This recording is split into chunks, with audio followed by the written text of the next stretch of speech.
सभी भगत भाइयों को सत साहिब जय बंदी छोड़ की। आज हम बहुत अच्छा वीडियो लाए हैं संत रामपाल जी महाराज का। पूरा वीडियो वॉच टाइम करना, बहुत कुछ सीखने को मिलेगा वीडियो से। गुरुजी बताते हैं, उनकी सलाह के अनुसार अगर आप चलेंगे, वो कहेंगे जैसे नियम पर रहेंगे तो ज़रूर आपका मोक्ष होगा, उद्धार होगा। फुल वीडियो वॉच टाइम करें। जय बंदी छोड़ की, सत साहिब। कोई भूत की, कोई पितर की, या काल के द्वारा भेजे गए नकली संतों की। ये 10-12 संत पंथ बना रखे हैं, 15-16 पंथ हैं, और भी ये नए नए पंथ चल गए। इनमें भी आप पूजा कर रहे होगे तो भी आपको लाभ नहीं होगा, क्योंकि आपके पिछले संस्कार नहीं हैं। तो उस समय परमेश्वर ने कहा था कि तो काल ने ये कहा था कि कलयुग में इनको ऐसा कर दूंगा, ये भक्ति के योग नहीं रहेंगे।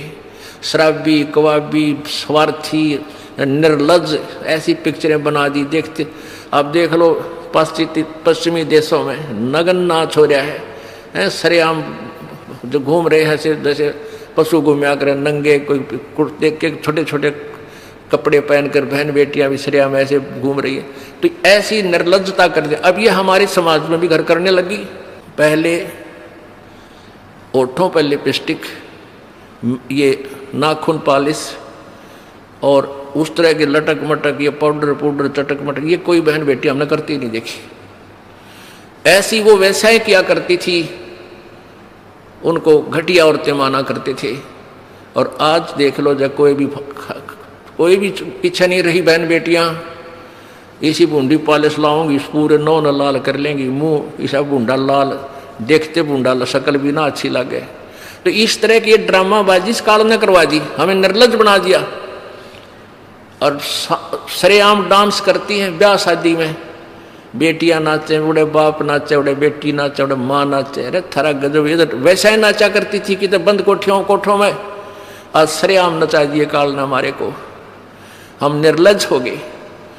अब इस समाज को देखो, कल बताया था आपको कि इस शिक्षा का अवगुण गणा है, लाभ एक है।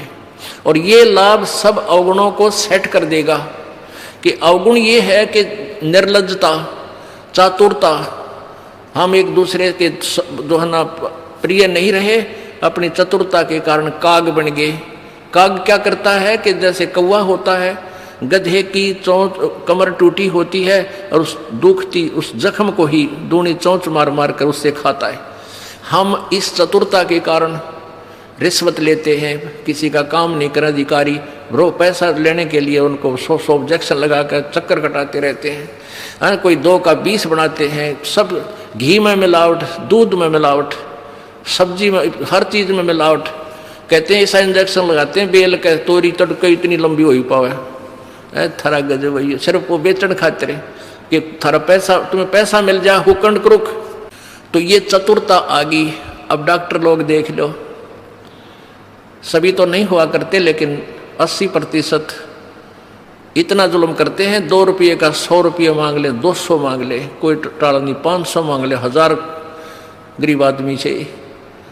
और भी किसी स्तर में देख लो, आप कोई पीछा नहीं रह रहा। जिसका भी जहाँ दाव लगता है वो तुरंत डंक मार देता है। जिसके पास कोई मिलावट करने सथाना नहीं है, वो तो करेगा कहाँ से। तो अब इसमें अवगुण तो इतने हो गए, माया दिखाई देती, ना भाई दिखता, ना बाण दिखती, ना भगवान दिखाई देता। और गुण इसमें एक है इस शिक्षा में कि हम अपने सदग्रंथों को स्वयं पढ़कर भगवान पहचान लेंगे। और इस भगवान के पहचानने के उपरांत, इस ज्ञान को सुनने के बाद अपने आप ये माया की हवस नष्ट हो जाएगी। क्योंकि हमें पता चल जाएगा कि हमारे 2 नंबर के काम करने से धन नहीं जुड़ सकता, पैसा नहीं रह सकता, क्योंकि हमारे भाग्य में नहीं है। और भाग्य से ज्यादा ले लिया तो ना जाने किस प्रकार जाएगा। एक भक्त ने बताया कि मेरा इकलौता पुत्र बीमार हो गया और मैं उसके ट्रीटमेंट के लिए, पहले तो किसी ने बताया इस पर छाया है, इस पर प्रेत है, जंतर मंत्र करने वालों के पास लौटा 20-30 हज़ार रुपये वहाँ लगाए। फिर डॉक्टर लोकल हॉस्पिटलों में दिखाया, वहाँ काफ़ी पैसे लगे। फिर बताया इसके दोनों किडनी फेल होगी, all India medical institute Delhi गया, वहाँ किसी से रिश्तेदार से ले लेवा के वो गुर्दा पैसे वैसे दे के कहते उसके 3 लाख रुपए लड़के के लगे। दोनों किडनी चेंज कराई, वो किडनी तो सफल होगी, सुख की सांस ली, 3 लाख रुपये लाग गए। और 6 महीने के बाद वो इकलौता पुत्र बस एक्सीडेंट में मर गया। ओ तेरा गजब है, टक्कर मार मार कर रोया। उसने जब ये ज्ञान सुना कि जो तुम 2 नंबर से पैसा इकट्ठा करना चाहते हो तुम्हारे भाग्य में नहीं है, अगर ऐसा इकट्ठा कर भी लोगे तो अगर 2 लाख कर लिया तो 3 लाख रुपए तुम्हारे ना जाने किस कारण से और कहाँ से निकल जाएंगे, और वो पाप रह जाएंगे ज्यों के तो जो आपने फिर भोगने पड़ेंगे। वो पाप यों के यूं रह जाएंगे, पैसा नहीं रहेगा जो तुम्हारे भाग्य में नहीं था, तुमने धक्के से कहीं से इकट्ठा भी कर लिया था। तो उसने फिर अपनी कथा बताई कि जैसे ऐसे मैं बहुत जुल्मी आदमी था। अब आपके ज्ञान से आंखें खुल गई। एक 2 रुपये की रील आया करती 20-30 साल पहले, 35 साल पहले। ये कैसेट होती है टेप की, ये टेप चले थे उस टाइम, और उस पर दूसरी कंपनी जो अच्छी बिकती थी उसकी मोहर लगा देते थे और 2 रुपये के रिफल थोक के वाला आता था तोल के बाद से, और 35 रुपये की बेचा करता हुआ कैसेट। किसी और कोई ख़राब हो जाती धमका देता था, भाग जा, ओरिजिनल दे रखी थी बनता है। तो आज मेरे साथ ठीक बनी और थोड़ी सज़ा है मुझको आपके ज्ञान से पता लग गया, मेरे जैसे दुष्ट को तो और सज़ा चाहिए थी। तो पुण्यात्माओं, इस ज्ञान से इस माया की हवस को तो खत्म कर देंगे, निर्लज्जता भी खत्म हो जाएगी। हमारी बहन बेटियों देख लो यहाँ पर किस प्रकार आती हैं, एक देवी आया करती हैं ऐसे, ना कोई फंड करती, अपना सीधे साधे कपड़े पहन कर दो, एक आम सभ्य समाज में होना चाहिए ऐसा इनका व्यवहार हो गया है। और जाके देख लो कितने शहरा में कार्टून बने अंडे हैं लड़कियाँ। तो पुण्यात्मा इसको सेट कर देंगे, लेकिन ज्ञान इस शिक्षा की आवश्यकता इसलिए थी कि हम अपने सदग्रंथों को समझकर उस भगवान को पहचान लेंगे, ये अति आवश्यक था। तो परमात्मा कबीर जी ने ये शिक्षा अब सार्वजनिक करनी पड़ी। नहीं, पहले केवल एक वर्ग पढ़ता था, एक वर्ग ब्राह्मण, और उस बाकी सब अपना धंधा करते थे, रोटी का जैसा भी धंधा था, कोई पाली जाया करता, कोई भेड़ बकरियां पालता था, उनकी ऊन बेच के गुजारे करते थे, खाते नहीं थे। कोई गायें पालते थे, कोई खेती करते थे, कोई मजदूरी करते थे, अपना ठीक टाइम पास कर रहे थे। ऐसा ही काम हमने चाहिए था और भगवान की भक्ति साथ चाहिए थी। चाहे कोई आज अफसर है, चाहे गरीब है, अमीर है, मजदूर है, किसान है, चाहे दुकानदार है, अगर वो नेक नीति से काम करे अपना और भगवान की भक्ति करता रहे तो सबका मोक्ष होगा। बुराई छोड़नी पड़ेगी, 2 नंबर का धंधा त्यागना पड़ेगा और समर्पण भाव से प्रभु के चरणों में आपको लगना पड़ेगा। मोक्ष दूर नहीं है। अब आपका सौभाग्य है कि परमात्मा ने अब ये समय सिलेक्ट कर रखा है, पूर्व निर्धारित था कि कलयुग में जब बिचली पीढ़ी आवेगी तब इन अंशों को मैं पार करूंगा। प्रथम पीढ़ी में परमात्मा, प्रथम जो पीढ़ी थी, प्रथम चरण में आज से 600 वर्ष पहले कबीर परमेश्वर प्रकट हुए स्वयं, और उन्होंने वो लीलाएं करके दिखाई जो भगवान किया करता है। जैसी लीलाएं कबीर परमेश्वर ने की, आज हमारे वेद बताते हैं कि वो परमात्मा ऐसे आता है, छोटा सा शिशु रूप धारण करके आता है, फिर उसकी परवरिश कुंवारी गांव से होती है, वो बड़ा होकर के फिर अपना ज्ञान प्रचार करता है, उसको लोग कवि कहने लग जाते हैं, वो एक सुप्रसिद्ध कवि की उपाधि प्राप्त करता है, लेकिन वो परमात्मा होता है और वो ऊपर तीसरे धाम में रहता है, सतलोक में रहता है, और वहां से चल कर आता है, गति करके आता है, अपनी प्यारी आत्माओं, श्रेष्ठ आत्माओं को मिलता है। और जो उसकी शरण में आ जाते हैं उनके सर्व रोग, हर तरह के किसी प्रकार की बीमारी है घर में, शरीर में, या कोई और आपत्ति है, कर्मदंड है, उन सब को नाश करके उनको सतभक्ति देता है, सुखी करता है और सतभक्ति करवा के उनको सतलोक ले जाता है। वो था पहला चरण। तो उस समय परमात्मा ने आकर अपनी अमृत वाणी में, सूक्ष्म वेद में, कबीर वाणी में, सच्चिदानंद घन की वाणी में ये सारी सृष्टि रचना, ब्रह्मा विष्णु महेश की उत्पत्ति, ब्रह्म की उत्पत्ति, अक्षर पुरुष की उत्पत्ति और सतभक्ति कैसे करनी चाहिए, कौन है वो परमात्मा जो पाप नाश कर सकता है, ये अपनी महिमा आप ही आकर बताई। आपने कल वेद में पढ़ा कि वो परमात्मा कबीर देव अपने द्वारा रची हुई सृष्टि और सभी देवी देवताओं के जन्म आपकर स्वयं ही बताता है, स्वयं ही ठीक ठीक विस्तार से बताता है, और दूसरा कोई नहीं जान सकता उसकी द्वारा रची हुई सृष्टि। जब परमात्मा 600 वर्ष पहले आए थे, सन 1398 में आके काशी शहर के एक लहर तारा तालाब में कमल के फूल पर एक शिशु का रूप धारण किया था। वहाँ से नीरू नीमा नाम के 2 मुसलमान जुलाहे थे दंपति, वो उठा ले गए थे प्रभु को। वहाँ लीलावत परमात्मा जब बड़े हुए, जब 25 दिन के हो गए तो उन्होंने कुछ भी आहार नहीं किया था, तो उसमें कुंवारी गाय का दूध परमात्मा ने अपनी ही लीला से एक कुंवारी गाय मंगवाई थी, भगवान शंकर जी को भी प्रेरित करके वहाँ भेज दिया था। ये अलग कहानी है, फिर बताएंगे। तो कहने का भाव यह है कि जब कलियुग में परमात्मा आए, प्रथम चरण में धर्मदास नाम के एक सेठ बांधवगढ़ के रहने वाले बहुत बड़े धनी व्यक्ति थे, वो मिले। वो ब्रह्मा विष्णु महेश के पुजारी थे। जैसे हिंदू धर्म में जन्म होने के कारण हम सभी वैसी ही पूजाएं किया करते थे, इन्हीं भगवानों को सर्वेश्वर मानते थे, पूजा के योग मानते थे। तो जब धर्मदास जी को परमात्मा ने ये ज्ञान कराया, धर्मदास जी ने भी एक हिंदू धर्म की रीति से एक रूपदास नाम के गुरु बना रखे थे। उस रूपदास जी ने जैसा भी उनको ज्ञान फीड कर रखा था वो सारा वो जानते थे। गीता जी का पाठ करते थे, पुराणों को भी एक श्रोधार्य मानते थे। तो परमात्मा कबीर जी ने धर्मदास जी को सभी ग्रंथों में बताया कि इसमें ऐसा लिखा है, इसमें ऐसा लिखा है। अब धर्मदास जी पढ़े हुए थे, उसने देखा सारे सदग्रंथों में ऐसा लिखा है, गुरु जी जो बता रहे हैं सत्य है, लेकिन धर्मदास जी की बात को कोई मानने को तैयार नहीं था। धर्मदास जी ने कहा, प्रभु आपने जो ज्ञान दिया ये मेरे हृदय में समा चुका है और इस ज्ञान को कोई भी सुनने को तैयार नहीं है। रिश्तेदार से कहता हूँ वो भी उल्टा होता है, तो मुसलमान बन गया है, तो देवताओं के बारे में गलत बोलता है, तेरी जीभ कट जाएगी, तेरा नाश हो जाएगा, अब मेरा पीछे पड़ लेते हैं। तब परमात्मा बोले, धर्मदास तो 1,00,000 दुहाई, ये सार ज्ञान की तबार न जाई। ये जो ज्ञान इब्बा मत बताइए किसी ने, धर्मदास तो 1,00,000 दुहाई, ये ज्ञान अभी ना बताना कि ब्रह्मा विष्णु महेश के माता पिता हर उस वहाँ लिखा और वहाँ लिखा है, अभी रुक जा, तेरे को बता रहा हूँ मैं। नहीं तो ये नकली संत, ये नकली ऋषि, मैं ऋषि आगे ये डोल पीटते पाओगे। और सत्य कलयुग के अंदर इस काल से मेरा वचन है कि पिछली पीढ़ी में इनको मैं ये सारा खजाना दे दूंगा अपने बच्चा तक, और ये सारे नकली संत फेल होंगे उस समय जा करके जो गीता और वेदों और पुराणों के आड़ में रोटी खा रहे हैं। तो तब मेरे बच्चे मुझे पहचान लेंगे।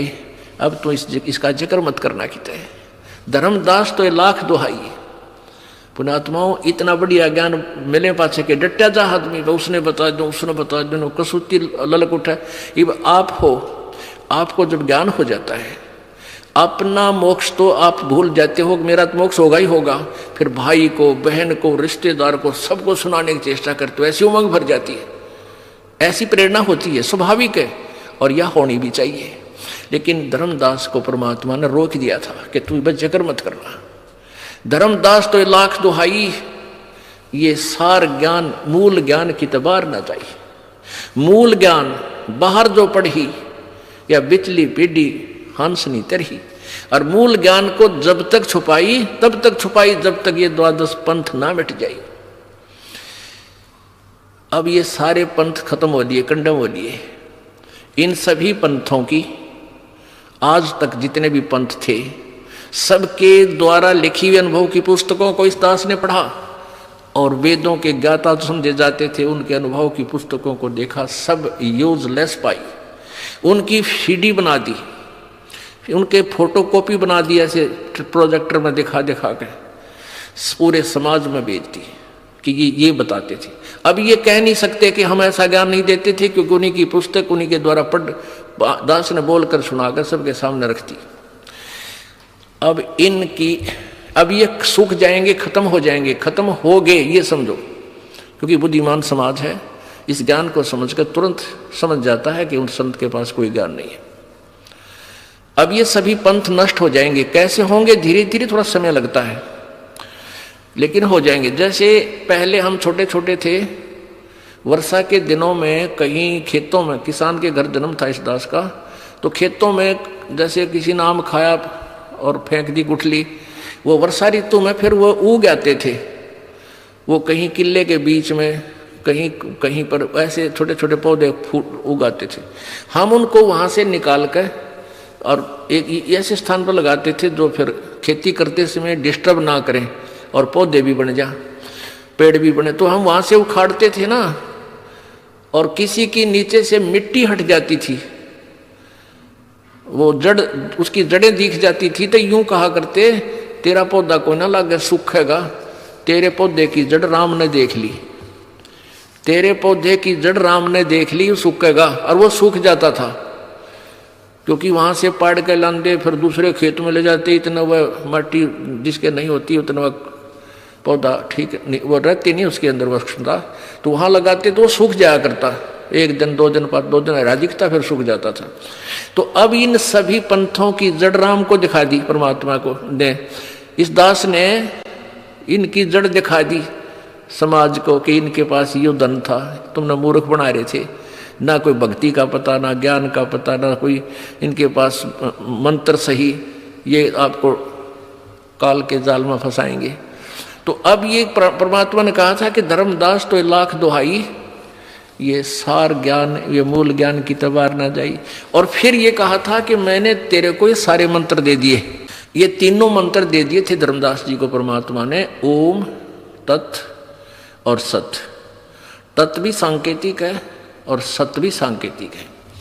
अब परमात्मा ने कहा था कि ठीक है, इस ओम और तत् जो दूसरा मंत्र है ये तो तू डिक्लेयर कर भी सकता है, लेकिन सार शब्द जो तीसरा मंत्र है, जो सत शब्द है, जो सत तीसरा नाम है, उसके विषय में तू जिक्र मत करिए, किसी को मत बताना।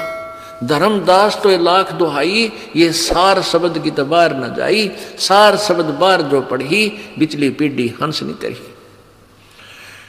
अब आज तक इस पूरी पृथ्वी पर ये 2 मंत्र का जाप तो सार्वजनिक पहले भी हो चुका था इस गरीबदास पंथ में। कबीर जी ने भी अपनी वाणी में लिखा है, ओम और दूसरा मंत्र जो तत् है, ये दोनों मिलकर सतनाम बनता है। लेकिन इसको ना कबीर पंथी समझ सके, ना गरीबदास जी वाले समझ सके ये मंत्र क्या है, और के में मंत्र देते रहे, और वो क्लियर लिखा हुआ है, लेकिन सार शब्द फिर भी गुप्त रखा है। धर्मदास तो 1,00,000 दुहाई, ये सार शब्द की दबार न जाही। इस सार शब्द के बारे में केवल इस दास को अधिकार है आपको देने का, इससे पहले किसी को अधिकार नहीं था। और अब ये सारे आपको सब मंत्र मिलेंगे, आपका मोक्ष होगा। आपका सबसे बड़ा सौभाग्य है कि आपका जन्म इस कलयुग में हो गया, उस चरण में आज बैन उठ गया इस काल का, आप सभी पार होगे, चाहे कोई मजदूर है, चाहे कोई सेठ है, चाहे राष्ट्रपति है। यदि वो सतभक्ति और समर्पण भाव से करेगा तो सभी की जहाज में बैठकर सतलोक जाएंगे। ये ऐसा मंत्र है, आपको दिया जाएगा, ऐसा ज्ञान है।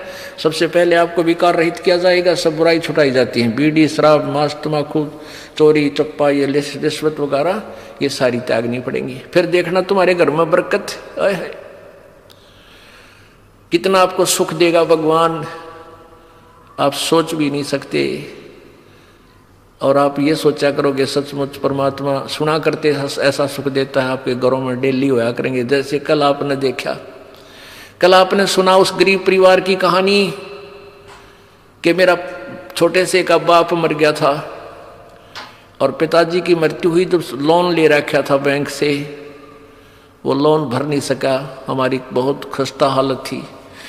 और माता अकेली रहेगी, कुमार नाली मजदूरी करे, और लोन आ गया कई हज़ार रुपये रोजाना, महीने 2 महीने में बैंक से वो लेटर आ जाए तुम्हारा इतना लोन है भर दो।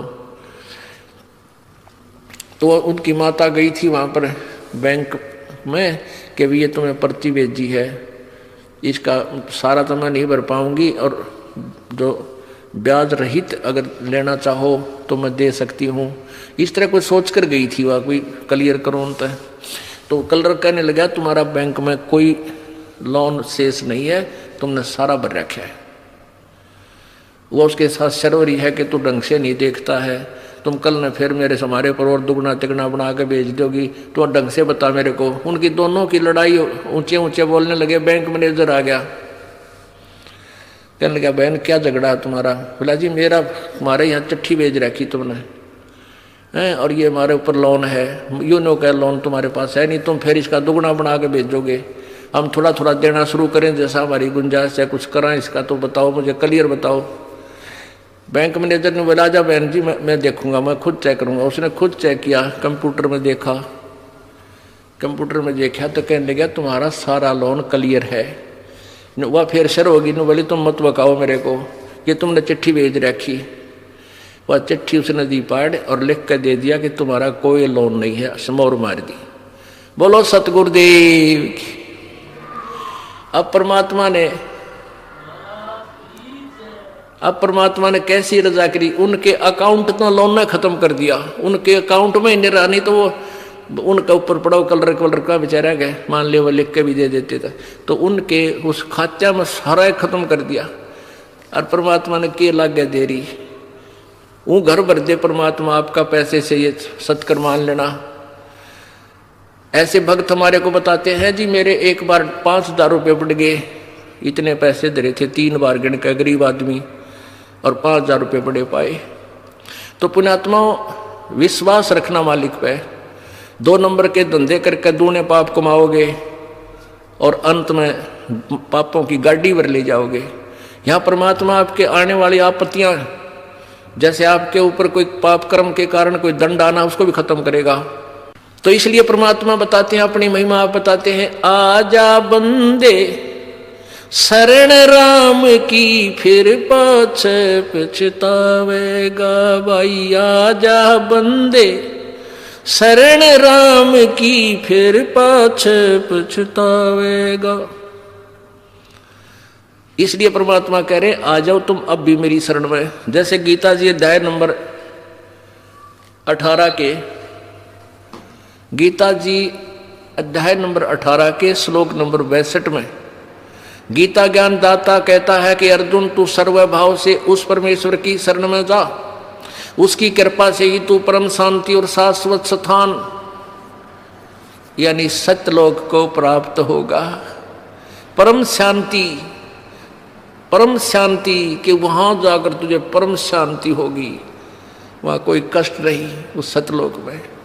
वो कैसा है वो सतलोक भाई? शंखों लहर मेहर की उपजे कहर नहीं जा कोई, दास गरीब अचल अविनाशी सुख का सागर सोई। उस सतलोक के अंदर कोई दुख नहीं, किसी प्रकार का कोई कष्ट नहीं, बुढ़ापा नहीं। इस जीव के लिए सबसे बड़ा दुश्मन है बुढ़ापा। मृत्यु भी देखी जा, चल हो जाए तब एक दिन कट जा टंटा। ये बुढ़ापा है ना, ये रुआ ले से इस प्राणी को। और इस कलयुग में तो और ज्यादा ना बालक अच्छे रह रहे, ना कोई ऐसी पुत्र वधुओं को ज्ञान रहा, बेटियों को जो थोड़ी बहुत दया धर्म भी वो खत्म होती जा रही है। तो इस प्रकार ये बुढ़ापा, इस समय का बुढ़ापा सबसे बड़ा कहर होगा आपके लिए। पहले तो लाज शर्म करा करते, कोई पड़ोसी कह देता, रिश्तेदार ते भी नो डरा करते, भी कुछ आकर टोक देगा, बुढ़े सेवा ना करते। इब तेनो कह तू ले जा, तने घना अच्छा लग गया तो कर ले सेवा इसकी। तो इतने निर्लज हो गए हम। तो अब हमने भगवान की घनी जरूरत है, और सही भक्ति करेंगे तो बुढ़ापा आपका ऐसा कट जाएगा ना, बेरा बिना पटन दे भगवान। 100 तो दर्दा तो दूर करेगा, कोई आपत्ति आओगी हल्की सी करके टाल देगा आपको। आखिरी सांस तक आपका हाथ पैर चलते रहेंगे, आपको स्वस्थ रखेगा।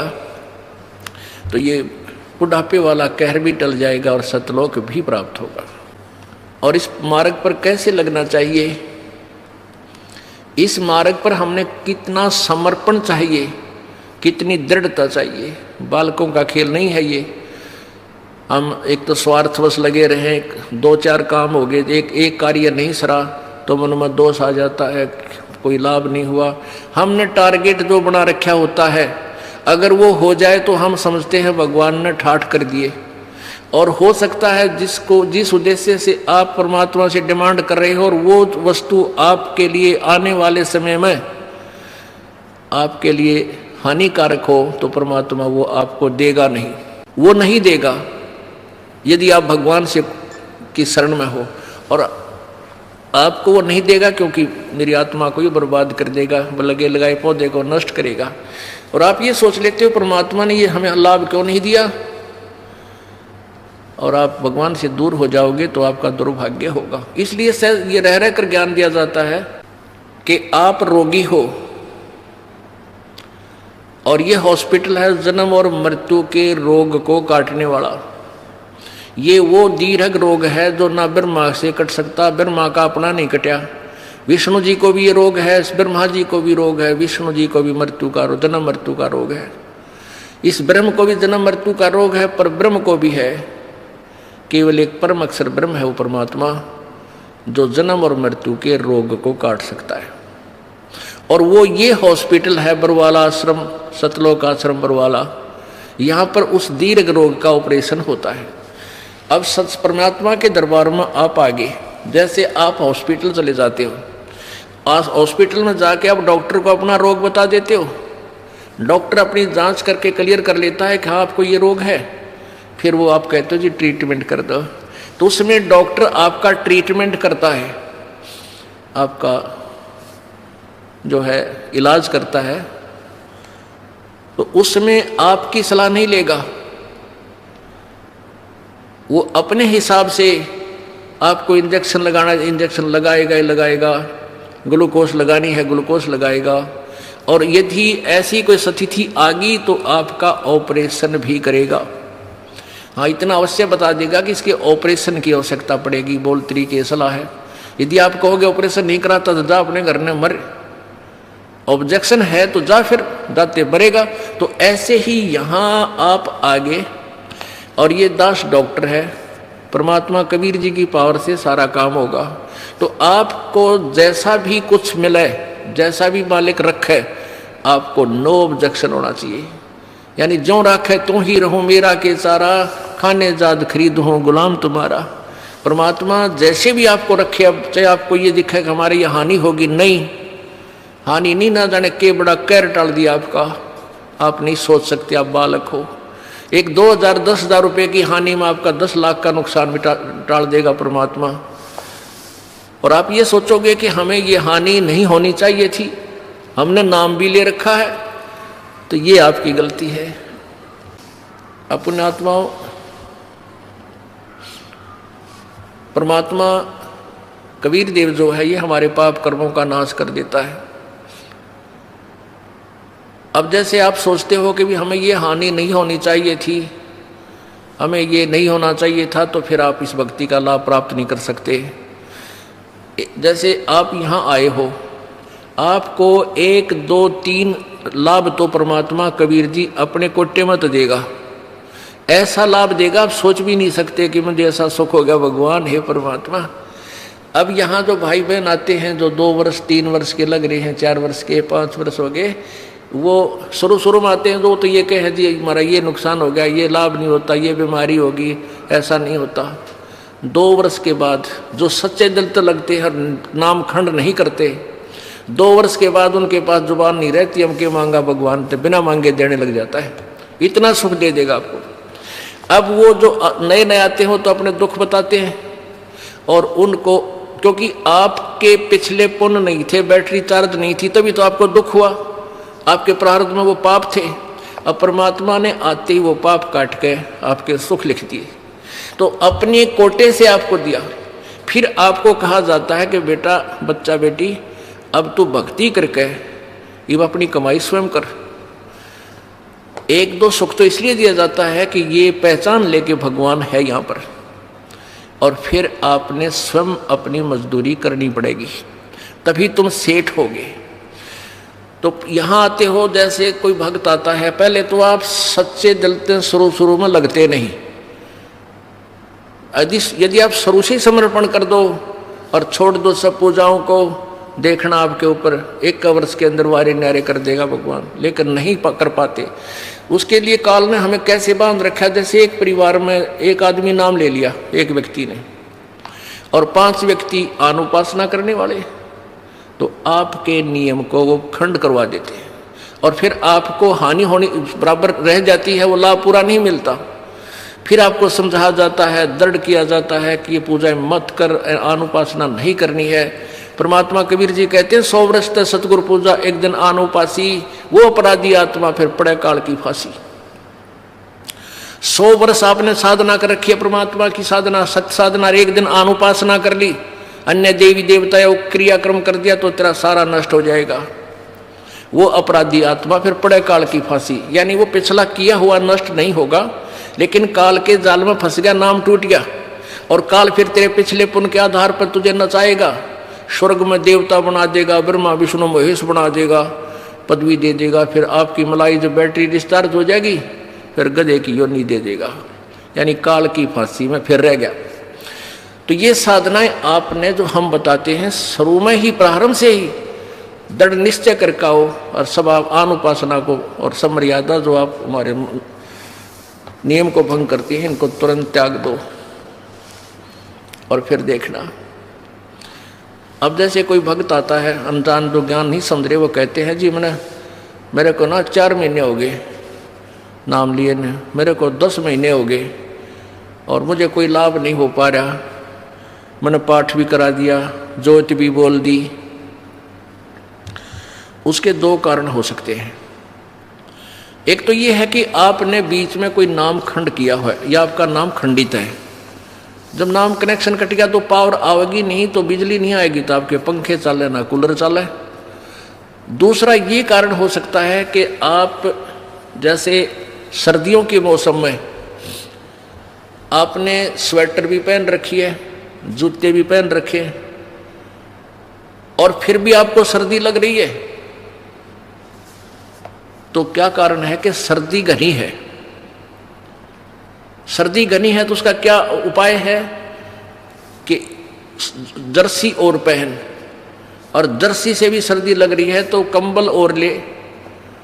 उसका विकल्प यही है, और तरीका नहीं। अब कोई ये कहे कि मैंने स्वेटर भी पहन रखी और फिर भी सर्दी लगती है, क्या फायदा हुआ, मैं तो स्वेटर निकाल कर फेंक देता हूँ, तो वो बोली बूझ होगा होता है। अब आपने नाम ले लिया, आपने ज्योत भी चढ़ा दी, ज्योत भी लगवा दी, धर्म पाठ भी करवा दिया, और फिर भी आपके ऊपर थोड़ी बहुत आपत्ति है, तो पाप कर्मों की सर्दी बहुत भयंकर है। यदि देखो आपने कंबल ओढ़ लिया, कंबल ओढ़े हुए और फिर भी सर्दी लग रही है, तो क्या उस कंबल को फेंक देने से सर्दी खत्म हो जाएगी? नमूनिया होगा। कंबल ने जितना उसकी क्षमता थी उतना प्रोटेक्शन आपका कर रखा है। अगर ये कंबल भी ना होता इतनी सर्दी में तो नमूनिया हो जाता आपको। तो ऐसे ही आपके ऊपर पाप कर्मों की सर्दी घनी है, और इतना कुछ धर्म करने के बाद भी थोड़ा बहुत ठूठ ठा कितना हाथ पाँव ठंडे हो रहे हैं, तो क्या नाम छोड़ देने से आपको लाभ हो जाएगा? वो नाम रूपी कंबल को फेंक देने से, धर्म रूपी कंबल को फेंक देने से आपको हानि होगी। उसका तरीका है कि और बढ़ा, रजाई ओढ़नी पड़े, रजाई ओढ़, और आग बाल कर सेकना पड़े तो आग बाल कर, हाथ पैर सेक कर अपना गर्मी प्राप्त कर। तो ऐसे ही इसी तरह धर्म और बढ़ा, पुण्य बढ़ा, पाठ और कर, जोत चढ़ा। जैसे एक टेबलेट थे, पेट का दर्द ठीक ना हुआ 2 ले, एक दिन बना हुआ तो लगातार 1-1 महीने भी गोलियां खानी पड़ जाती है, जब वो इलाज होगा उसी तरीके से।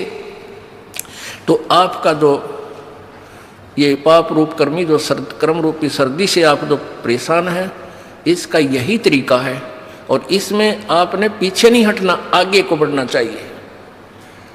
और जिनके ये परमात्मा की खटक लग जाती है उनकी क्या स्थिति होती है। लागी का मार्ग और है, लगे चोट काल जा करके, लगे चोट काल जा करके, लगे चोट काल जा करके ला।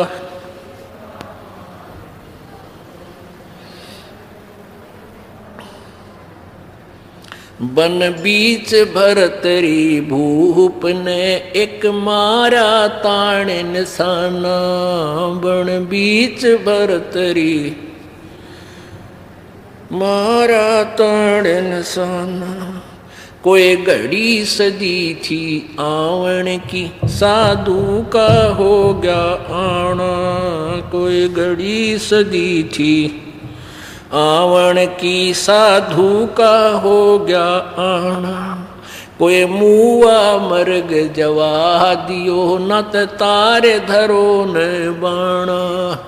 कोई मुआ मर्ग जवा दियो न तारे धरो न बाना जिंदा कर दिया डोर था शिष बण्या परीक्षा करके शिष बण्या परीक्षा करके शिष बण्या परीक्षा करके लागी का मार्ग और है लग चोट काल जा करके लग चोट काल जा करके लागी का मार्ग और है लग चोट काल जा। गोपी चंद योगी हो गए जिन ले लिया भगमा बाणा गोपी चंद योगी हो गए जिन ले लिया भगमा बाणा गुरु महल जनान भेज थे भिक्षा का भोजन लाना गुरु महल जनान भेजते डोडी पे अलख जगाना भोजन 3600 छोड़ के भिक्षा का भोजन खाना व्यंजन 3600 त्याग के भिक्षा का भोजन खाना तन पड़ गया कमजोर था ना खाया उदर भर के ना खाया उदर भर के ना खाया उदर भर के लागी का मार्ग और है लग चोट काल जा करके लग चोट काल जा करके लग लागी का मार्ग और है लग चोट काल जा करके बाजीद कहे उठाओ ऊंट को लोग कहें ये मुआ बाजीद कहे उठाओ ऊंट को लोग कहें ये मुआ उठन आली चीज रही ना गया ओड सलानी सुआ वा उठन वाली चीज रही ना गया ओड सलानी सुआ कुछ नक्सक बिगड़या है नहीं बाजीदा अचरज हुआ कुछ नक्सक बिगड़या है नहीं बाजीदा अचरज हुआ जिन किया अचंबा गोर है राज तजा काल से डर के तजा राज काल से डर के तजा राज काल से डर के लागी का लग चोट काल जा करके लागी का सुल्तानी मगन बैराग में जिन तज दिया बलख बुखारा सुल्तानी मगन बैराग में जिन तज दिया बलख बुखारा कदे पालकिया में चालते अज ठालिया गुदड़ बारा कदे पालकिया में चालते अज उठा लिया गुदड़ बारा सब संगी छोड़ी रोवती रोवे था कुणबा सारा सब संगी छोड़ी रोवती रोवे था कुणबा सारा वहाँ शोर मचारण वास में ना देखा पीछा फिर के ना देखा पीछा फिर के ना देखा पीछा फिर के लागी का मार्ग लग चोट काल जा करके लग चोट काल जा करके लागी का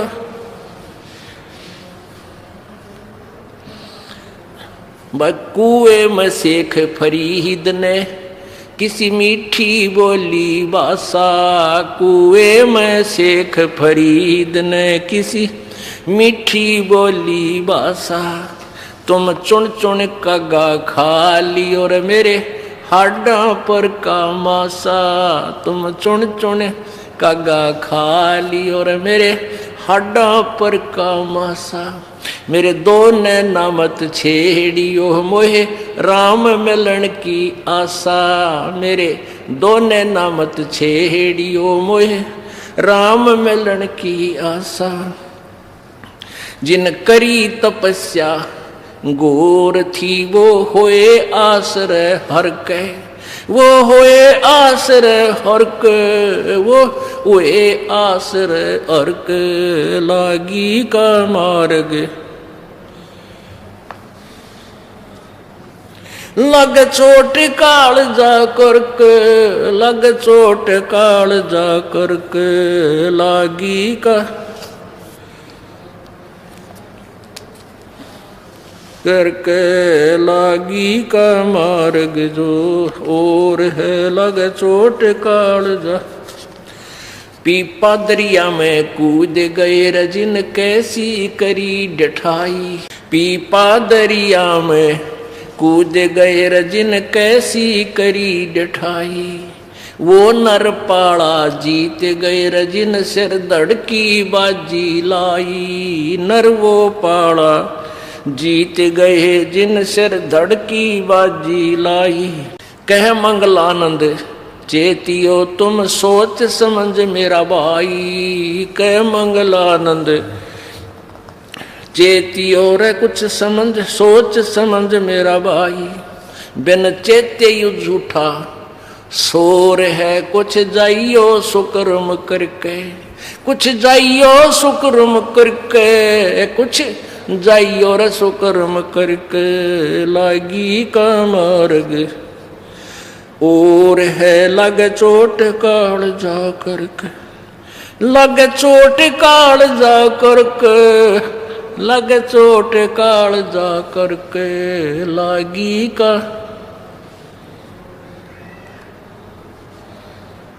सत्साही। अब इस ये शब्द किसी भक्त अन्य उपासक जो था उसका बनाया हुआ है। फिर भी कथा कहानी जिसने भी जो जिस सत्र की भक्ति कर रहा है, प्रेरणा इन्हीं महापुरुषों से मिलती है जिन्होंने परमात्मा पाने के लिए समर्पण किया। और परमात्मा उन्हीं को मिला है जिन्होंने तन मन शीश उस परमात्मा को तन मन धन सब तेरा और तेरा तुझको अर्पण के लागे मेरा। अब तो आप आते हो माया मांगने और एक दिन ऐसा दिखा दूंगा आप नू ऐसे लिया करोगे भर भर का जेब। आप मालिक के दरबार में उस देन आया करोगे, लेन नहीं, क्योंकि आपके द्वारा किए शुभ कर्म इतने प्रफुल्लित होंगे और आपको माया की के अवगुण का पता लग जाएगा। फिर भी इस माया को जोड़ जोड़ कर इसके लिए 2 नंबर का काम करके कर्म नहीं बिगाड़ सकते। तो समर्पण करोगे तन मन शीस ईस अपने पे। तन मन शीस ईस अपने पे पहलम चोट चढ़ावे। जब कोई राम भगत गत पावे हो जी। जब कोई राम भगत गत पावे हो जी। कहने का सारी कुछ प्रक्रिया आपको समझाने के लिए बताई गई है कि आप इस मार्ग पर लगो। उसी दिन से आप समर्पण कर दो या इस नाम को लो मत, इसको समझो। पहले हमने पुस्तक बना रखी है वो ले जाओ, बार बार उनको पढ़ो अच्छी तरह, उनको ज्ञान को समझ कर आओ। नाम लो, सतनाम तो तब तक मत लेना जब तक आप इस ज्ञान को पक्का दृढ़ नहीं समझ चुके हो। इसलिए हम लेट करते हैं। अब प्रथम नाम ले लिया, थोड़ा बहुत खंड वंड हो गया तो चलेगा, और सतनाम लिए पाछे फिर भी तुम गड़बड़ करते रहते हो तो उतना लेट हो जाओगा। लाभ आपको मिले तोगा, क्योंकि फिर शुरू करवाएंगे, फिर स्टार्ट होगा। तो इतना आप डगमग होकर के विचलित भी हो सकते हो कि नाम हमारा लाभ नहीं हो रहा। लाभ इसलिए नहीं हो रहा कि आप अन्य मर्यादाएं नहीं निभा रहे जो निभानी जरूरी थी। तो उन सबसे पहले उनको निभाओ। दृढ़ एक दवाई देता है वैद्य, वो ये कहा करता भाई दवाई से ज्यादा परहेज गणा काम करेगा। अब जैसे शुगर है किसी का और डॉक्टर कहता है भाई चीनी नहीं खानी, तो डॉक्टर को बॉडी बूझ थोड़ा वैसे कह रहा तू ये चीनी मत खाना, और तो फिर भी चीनी खा रहे हो, फिर कहते डॉक्टर साहब को लाभ तो हुआ नहीं। तो तो आपके साथ ऐसे बनता कईयों के साथ कि हम कहते हैं ये पूजाएं नहीं करनी, इनको त्याग देना, हम जो बताएं यही खाना, यही गोली खाना, अर्थात ये दवाई लेना, ये मंत्र जाप करना, और जो पहले तुम करते हो वो नहीं करनी चाहिए।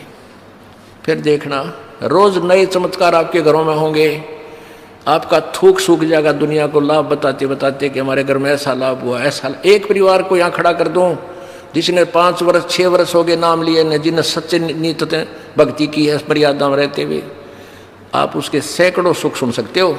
ये वो कबीर भगवान के जीवे, और आपके घर में भी होंगे।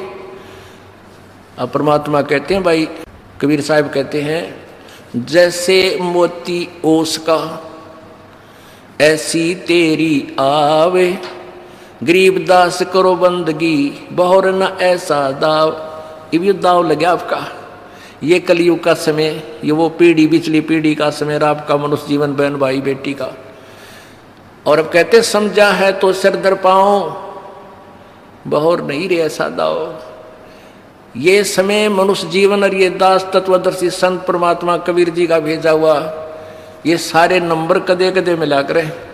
अरीब जो पाछा रह गया, अब भी कोई नहीं पार हुआ तो उसके साथ नालायक नहीं धरती पे।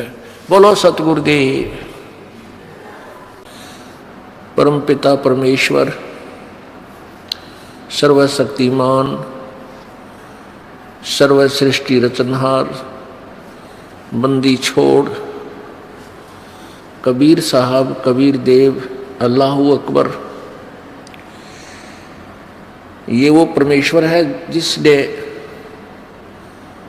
सर्व ब्रह्मांडों की रचना की, जो हम सब का मालिक है, हम सब का वो पिता है। ये वो परमात्मा है जो बनारस में, काशी शहर में, भारतवर्ष की पवित्र भूमि पर काशी शहर के अंदर एक लहर तारा नामक तालाब के अंदर विकसित कमल के फूल के ऊपर एक नवजात शिशु धारण करके वो परमात्मा प्रकट हुए। वो परमात्मा अपने सतलोक से चलकर यहाँ आते हैं, अपनी प्यारी आत्माओं को, श्रेष्ठ आत्माओं को, दृढ़ भक्तों को आकर मिलते हैं, और इस काल के द्वारा फैलाए गए अज्ञान को समाप्त करने के लिए उन अपनी प्यारी आत्माओं को अपने द्वारा रची हुई सृष्टि तथा संपूर्ण आध्यात्मिक तत्व ज्ञान से परिचित कराते हैं।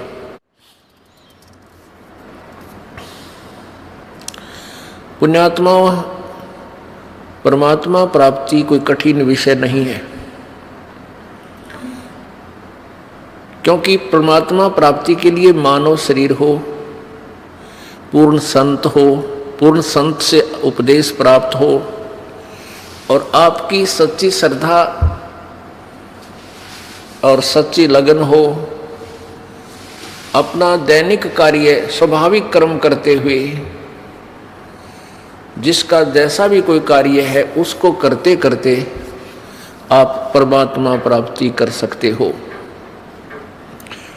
इसमें जो सबसे कठिन कार्य काल भगवान ने बना दिया वो ये है कि परमात्मा को कैसे पहचाने। जब तक हमें ये दृढ़ विश्वास नहीं होगा कि ये लाल है तो हम उसकी पूरी कीमत नहीं दे सकेंगे।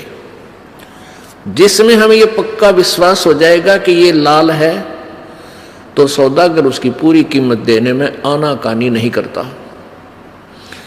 अभी तक हम अपने परमात्मा, अपने मूल मालिक, अपने पिता को नहीं पहचान सके, और हम इन ब्रह्मा विष्णु महेश जी, ब्रह्म परब्रह्म, इन्हीं तक के ज्ञान से रंगे हुए थे, और हमारी साधना का जो टारगेट था, हमारी साधना की जो अंतिम पहुंच थी, वो ब्रह्मा विष्णु महेश, विष्णु और शंकर जी तक ही थी। ब्रह्मा जी को तो हम दंत कथाओं के आधार से रिजेक्ट किए हुए थे कि ब्रह्मा की पूजा नहीं करनी, ऐसा नहीं है, ये भी गलत बात है। ये तीनों एक जैसे, एक ही सतर के, श्री ब्रह्मा जी, रजगुण श्री ब्रह्मा जी, सतगुण श्री विष्णु जी, तमगुण श्री शिव जी, ये एक ही सतर के भगवान हैं। इनकी एक जैसी पावर है। इनके विभागों का अंतर है। जैसे यहाँ विभाग है, जैसे कोई होम मिनिस्टर है तो गृह मंत्री का महत्व ज्यादा है। प्रत्येक व्यक्ति गृह मंत्री को ज्यादा महत्व देता है। और दूसरा कोई वित्त मंत्री है या कोई उद्योग मंत्री है तो उनको ज्यादा महत्व देते हैं। और एक सैर सपाटा मंत्री हो तो उसकी तरफ विशेष ध्यान नहीं होता, उसको हम विशेष महत्व नहीं देते, क्योंकि उसका जनसाधारण से कोई लिंक नहीं होता, ना आप कोई बेनिफिट विशेष वो दे सकता। तो ऐसे विभाग का अंतर है। श्री ब्रह्मा जी रजोगुण विभाग के मंत्री हैं। ये केवल सृष्टि जीवों से ये संतानों उत्पत्ति करवाते हैं, दैट्स ऑल। और विष्णु जी सतिथि रखते हैं और इनको कथित रूप से पालन पोषण का भी कहते हैं। ये पालन पोषण करता है, लेकिन पालन पोषण तो एक ही परमात्मा, वो पूर्ण ब्रह्म वही करता है। और शिव जी को इसलिए पूछते हैं कि ये रिद्धि सिद्धि इसके पास है और ये एक आधा खिलौना साधक को दे देता है। फिर उसके आधार से ये सिद्ध पुरुष, नाथ, ये फिर हल्दी की गांठ प्राप्त करके पंसारी बन जाते, इसलिए इनका महत्व ज्यादा है। लेकिन अन्यथा ये तीनों भगवान एक ही सतर की शक्ति के हैं। अब सबसे पहले हमने परमात्मा को पहचानना है। वो कौन है? वो परमात्मा जो हमें पूर्ण मोक्ष दे सकता है। वो परमात्मा कहाँ से पहचाना जाएगा? उसको पहचानने के कौन से हमारे पास प्रूफ प्रमाण होने चाहिए जो हमें मान्य हो। उनमें से हम सर्वप्रथम वेदों को महत्व देते हैं। पवित्र हिंदू धर्म के अंदर वेदों का नाम सर्वोच्च है और कोई भी व्यक्ति ये कहने वाला नहीं है कि वेदों का ज्ञान गलत है। एक आधे कुछ सिरफिरे हैं, वो ये कहते हैं वेद भी तो एक किसी इंसान ने लिखे हैं, व्यास जी ने लिखे हैं, और गीता जी भी तो व्यास जी ने लिखी है, वो भी तो उन्हीं का अनुभव है। और कुछ ये कहते हैं, जैसे विशेषकर राधा स्वामी वाले, राधा स्वामी पंथ वाले ये कहते हैं कि हम वेदों और गीता को नहीं मानते। वो भी तो किसी संत व्यास जी द्वारा लिखी, उनका अनुभव है। हम तो अपने गुरुओं की, हमारे गुरु संत ने जो ज्ञान दिया है वो वेदों से भी न्यारा है, वेदों से भी उच्चतम है। तो पुण्यात्माओं, इन ऐसी व्याख्याओं से कुछ एक ऐसे व्यक्ति हैं जो ईब कलयुग में अभी 150 वर्ष से यह बिजली गिरी है कि वेदों को भी नकारा करने लग गए। कुछ व्यक्ति क्यों करने लगे? कि वेदों का ज्ञान नहीं था हमें। तो सबसे पहले तो एक 10 मिनट का सत्संग इस राधा स्वामी पंथ का ही कर देते हैं, जो वेदों को भी नकारा करते हैं और कहते हैं हमारे गुरु जी शिवदयाल जी वो परम धनी थे, उनका ज्ञान